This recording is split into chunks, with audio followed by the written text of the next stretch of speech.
என்னதான் பிரச்சனை? அவன்லாம் வந்து கூலிக்கு மாறு அடிக்கிற பையன் சார். அவன் எங்களை பத்தி பேசினாதான் அவனுக்கு 200 ரூபா ஜிபே ஃபோன் பே எல்லாம் போகும். இல்லைன்னா அவனுக்கு பொழப்பு ஓட்ட முடியாது. வேற என்ன பண்ண முடியும்? தொடர்ந்து உங்களை அணில் குஞ்சு தற்குறி இந்த மடக்கு அவருக்கு இறக்குறாரு சவுட்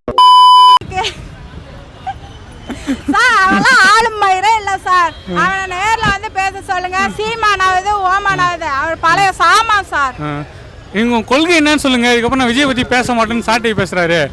அவரை பத்தியே அவர் ஒரு நாள் இன்னைக்கு பேசுவாரு. இந்த சாமான் இருக்கிறாருல ஐயா சாமான் சீமான் இருக்கிறாருல சீமான் அவர் சொன்னாரு என் தம்பி வந்தா நான் தோல் கொடுப்பேன் மயிறு கொடுப்பேன்னாரு. இப்ப சொல்றாரு உனக்கு என்னடா தெரியும் அப்படிங்கிறாரு. அவனே பச்சாந்தி பையன் தருகுறி பையன் அவன் கிடக்குறான். நெக்ஸ்ட் சார் எங்க அண்ணனை பத்தி பேசல சார். வந்த புதுசுல சீமான் வந்து விஜய்க்கு ஆதரவு தெரிவிச்சாரு. பச்சாந்தி சார் அவன் பச்சாந்தி அந்த தம்பி வந்தா நான் தோல் கொடுப்பேன் அப்படின்னா இப்ப மயிரை கூட கொடுக்க மாட்டான். நாங்க அவனெல்லாம் கணக்குலயே வைக்கல சார்.